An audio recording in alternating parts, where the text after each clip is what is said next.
Hello viewers, আজ আমি আপনাদের জন্য নিয়ে এসেছি একদম অন্যরকম একটা ফ্যান্টাসি রোম্যান্টিক চাইনিজ কস্টিউম ড্রামার গল্প, যেখানে স্বর্গের দেবতা, মানুষের ভাগ্য, বিয়ের বন্ধন আর এক শহর জুড়ে ছড়িয়ে পড়া বিচ্ছেদের অভিশাপ সবকিছু মিলে এমন এক কাহিনী তৈরি করেছে যেটা শুরু থেকেই আপনাকে ধরে রাখবে। কারণ এই গল্পে একটা গাছ শুকিয়ে যাওয়ার পর শুধু একটা শহরের ভাগ্যই বদলায়নি, বদলে গেছে মানুষের প্রেমে বিশ্বাস, সংসারের মানে আর ভালোবাসার পুরো সংজ্ঞাই। আর সবচেয়ে ভয়ঙ্কর ব্যাপার হলো যে মানুষটা আকাশ থেকে পড়ে এসে সব নষ্ট করে দিল, সে নিজেই জানে না সে আসলে কে। কিন্তু ধীরে ধীরে বোঝা যায় তার আগমন কোনো সাধারণ দুর্ঘটনা না। এর পেছনে আছে স্বর্গীয় শাস্তি, ভাঙা লাল সুতো আর এমন এক গোপন পরিচয় যা পুরো শহরকে উল্টে দিতে পারে। তো চলুন, আর দেরি না করে এবার সরাসরি গল্পে ঢুকে পড়ি। ভিডিওটি শুরু করার আগে ছোট্ট একটা অনুরোধ, ভিডিওটি ভালো লাগলে লাইক দিন, কমেন্ট করে আপনার মতামত জানান, আর এমন আরও গল্প পেতে চ্যানেলটি সাবস্ক্রাইব করুন। গল্পের শুরুতেই আমাদের দেখানো হয় ইউয়েয়াং নামে এক সমৃদ্ধশালী শহর, যেটা সাধারণ কোনো শহর না।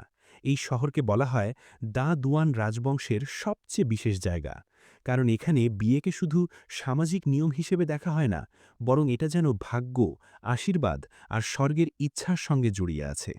বহু বছর আগে নাকি দেবতারা নিজের হাতে এই শহরের পাহাড়ে একটি পবিত্র গাছ লাগিয়েছিল। এই গাছের নাম হংলুয়ান ট্রি।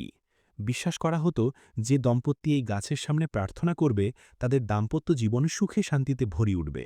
তাই শত শত বছর ধরে এই গাছ ইউয়েয়াং শহরের মানুষদের কাছে শুধু একটা গাছ ছিল না, ছিল প্রেম আর দাম্পত্যের রক্ষা কবচ। গ্রামের মানুষ এটাকে সবচেয়ে পবিত্র জিনিস বলে মানত, আর শহরটাও যেন পরিচিত ছিল সফল বিয়ে আর সুখী সংসারের জন্য। কিন্তু ঠিক তখনই গল্প আমাদের একেবারে স্বর্গের জগতে নিয়ে যায়, যেখানে এক ভয়ঙ্কর, উত্তেজনাপূর্ণ পরিস্থিতি চলছে। একজন মরিয়া হয়ে অনুরোধ করছে তাকে যেন আরেকবার একটা মেয়ের সঙ্গে দেখা করতে দেওয়া হয়। কিন্তু তার সামনে দাঁড়িয়ে থাকা শক্তিশালী সত্তা স্পষ্ট জানিয়ে দেয় তার ভাগ্য এখানেই শেষ, আর সে আর কখনো তাকে দেখতে পাবে না। এই কথা বলার সময় আমরা চলে আসি ভাগ্যের প্রাসাদে, যেখানে উপস্থিত আছে ভাগ্যের দেবতা আর আরেক ভয়ঙ্কর, নির্মম দেবতা ইয়ান গুয়াং বো ইয়ান।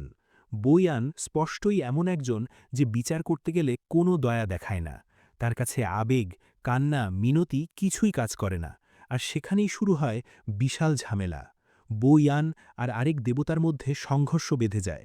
আর সমস্যা হলো তারা স্বর্গের এমন জায়গায় লড়াই করছে যেখানে সামান্য ক্ষতিও ভীষণ ভয়াবহ পরিণতি ডেকে আনতে পারে। ভাগ্যের দেবতা তাদের থামাতে চেষ্টা করেন।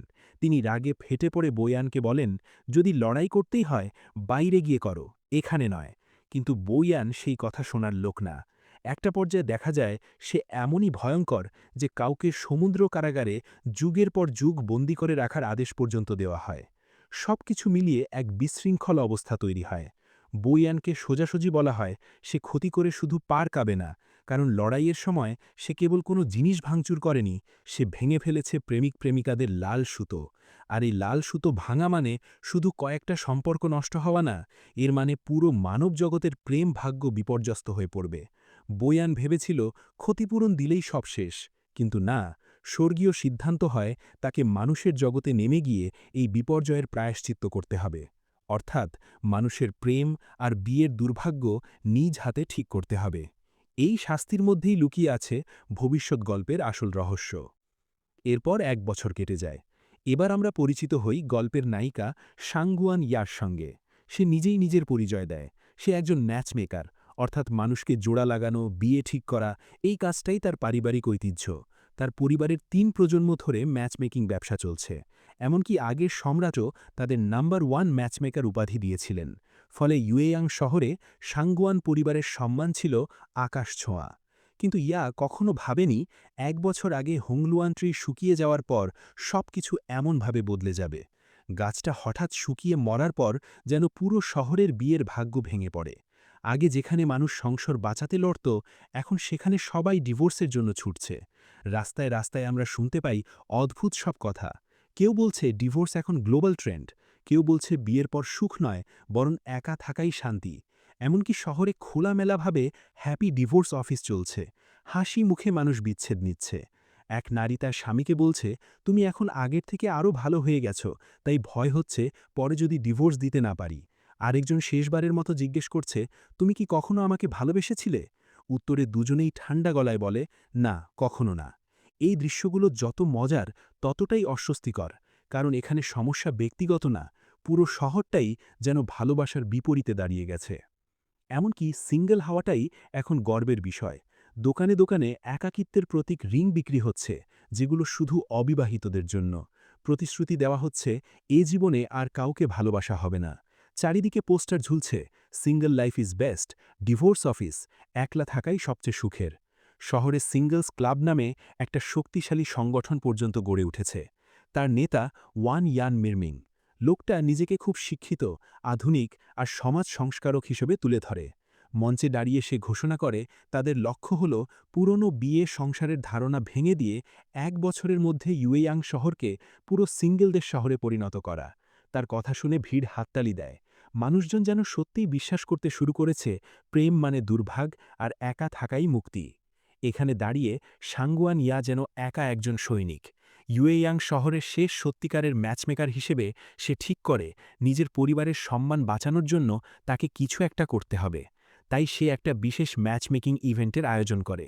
তার আশা, অন্তত এই অনুষ্ঠানের মাধ্যমে কিছু মানুষকে আবার প্রেমে বিশ্বাস করানো যাবে, তাদের জোড়া লাগানো যাবে, আর হয়তো তার পরিবারের নাম্বার 1 ম্যাচমেকার খেতাবটাও ফিরে আসবে। সে ভাগ্যের দেবতার কাছে প্রার্থনা করে যেন এবার সে সফল হয়। এই আয়োজনের আগে আমরা তার পরিবারকেও দেখি। তার বাবা দুর্বল, অসুস্থ আর আগের মতো ব্যবসা সামলাতে পারেন না। তার 2 বিশ্বস্ত সহকারী হোংদৌ আর লিয়ানলি তাকে সাহায্য করে।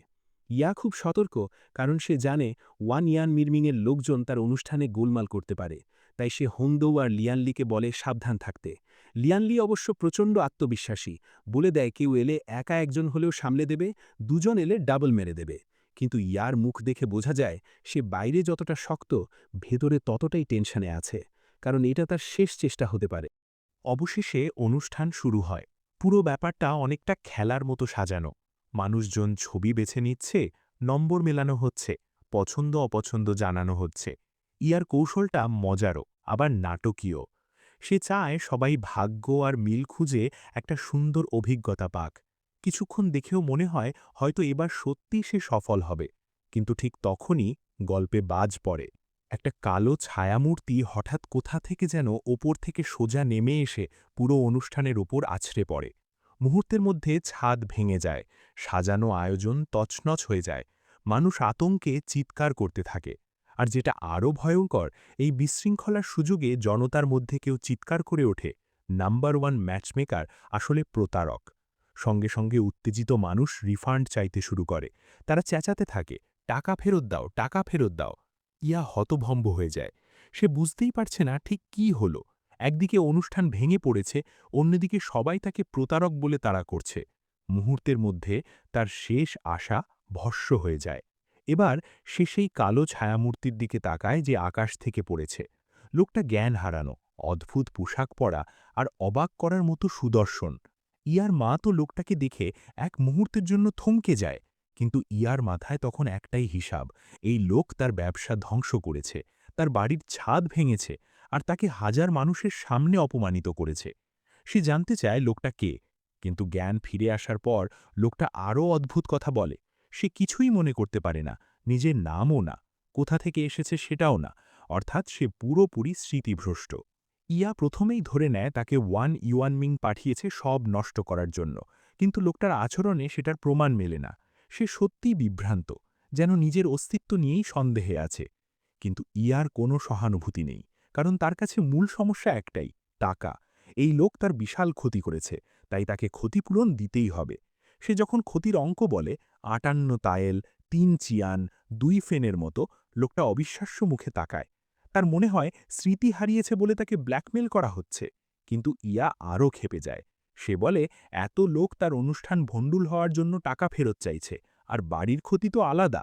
এই পরিস্থিতিতে তারা শহরের পেট্রোল চিফ ওয়াং জিংয়ের কাছে যায়, যে ইয়ার ঘনিষ্ঠ বান্ধবীও বটে। জিংকে আমরা প্রথমে দেখি আদালত সুলভ পরিবেশে, যেখানে সে এক দম্পতির ঝগড়া সামলাচ্ছে। স্বামী ডিভোর্স চায় না, কিন্তু সমাজের ভয়ে সে বিচ্ছেদে রাজি হতে বাধ্য হচ্ছে। এখানেও শহরের অসুস্থ মানসিকতা স্পষ্ট হয়ে ওঠে। জিং একজন সোজা সাপটা শক্ত মেয়ে। সে লোকটাকে দেখে প্রথমেই বুঝে যায় বিষয়টা সাধারণ না। সে খোঁজ নিয়ে জানায় কোনো নিখোঁজ ব্যক্তি বা পলাতক অপরাধীর তালিকায় এই লোকের নাম নেই, অর্থাৎ তার পরিচয় সত্যিই রহস্যময়। লোকটা আদালতে ঢুকেই একটা অদ্ভুত স্বাভাবিকতা নিয়ে আচরণ করে, যেন বিচারকের আসনে বসা, আইন বলা এসব তার কাছে খুব পরিচিত। এমনকি আইন ধারার নম্বর পর্যন্ত মুখস্থ বলছে। এতে জিং আর ইয়া দুজনেই অবাক হয়। স্মৃতি হারানো একজন মানুষ এমন নিখুঁত আইনি ভাষা জানে কিভাবে? কিন্তু তবুও তার অতীতের কোনো সূত্র মেলে না।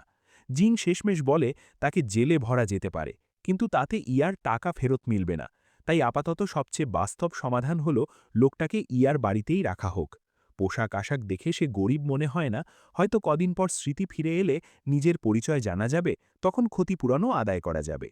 ইয়া বাধ্য হয়ে লোকটাকে নিজের বাড়িতে নিয়ে আসে। আর সেখান থেকে শুরু হয় তাদের একেবারে ভিন্ন ধর্মী সম্পর্ক। ইয়া তাকে স্পষ্ট জানিয়ে দেয় সে তার বাড়ির ক্ষতি করেছে, তাই এখন থেকে তাকে কাজ করে ক্ষতিপূরণ শোধ করতে হবে। কাঠ কাটা, পানি আনা, মাল টানা, ভাঙা ছাদ মেরামত সব কাজ তাকে করতে হবে। আর তাকে থাকার জন্য দেওয়া হয় পরিষ্কার পরিচ্ছন্ন কোনো ঘর না, সরাসরি জ্বালানি কাঠের স্টোর রুমের মতো এক নোংরা জায়গা। লোকটা এই অবস্থা মেনে নেয় কি নেয় না বোঝা যায় না। তার মধ্যে একটা অদ্ভুত শান্ত স্বভাব আছে, যেন সবকিছুই সে নতুন করে বুঝে নিতে চাইছে। কিন্তু এখানেও সে স্বাভাবিক না। ইয়া তাকে ছাদে উঠে টালি বসাতে বলে। সে জানায় এইসব কাজ সে পারে না, অথচ কেমন করে যেন সে টালি বসানোর পদ্ধতি দেখে নকল করে দিতে থাকে। পরে আবার ছাদ ফুটো থেকে পানি পড়লে সে হঠাৎ এমন কিছু দিয়ে ছিদ্র বন্ধ করে, যেটা আসলে বাড়ির দামি কাঠের পার্টিশন। অর্থাৎ লোকটার মধ্যে বুদ্ধি আছে, কাজ করার ইচ্ছাও আছে, কিন্তু সাধারণ ঘরোয়া দক্ষতা নেই। যেন সে এমন একটা জীবন থেকে এসেছে যেখানে হাতের কাজ না করলেও আইন, নিয়ম আর কর্তৃত্বের সঙ্গে তার পরিচয় ছিল। এই কন্ট্রাস্টটাই তাকে আরও রহস্যময় করে তোলে। ভালো লাগলে লাইক দিন, কমেন্ট করে আপনার মতামত জানান, আর এমন আরও গল্প পেতে চ্যানেলটি সাবস্ক্রাইব করুন। কমেন্টে লেখেন পার্ট 2।